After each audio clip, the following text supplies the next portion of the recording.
Hi, I'm Terrence McManus, Consultant Respiratory Physician.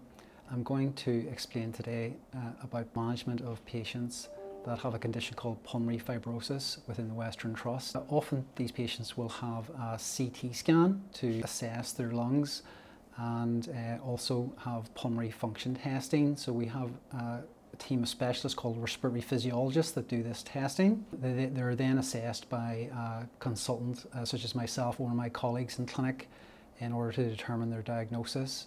In terms of management, there are a number of options. If somebody is smoking, it's crucial that they stop smoking, and we do have a smoking cessation service that we can refer patients to. Some patients may have low oxygen levels because of pulmonary fibrosis, and we can refer those patients to our oxygen assessment service. They're very helpful in assessing and arranging for patients to get oxygen at home, as well as ambulatory oxygen, which they can carry with them to allow them to walk further. We also have a pulmonary rehabilitation service. This is an exercise and educational program for people that have lung fibrosis. And again, whilst we may not be able to reverse the fibrosis or scarring in patients' lungs, we can optimize their functioning through pulmonary rehabilitation. In recent years, there's been a lot of research and new management options for patients that have particularly idiopathic pulmonary fibrosis.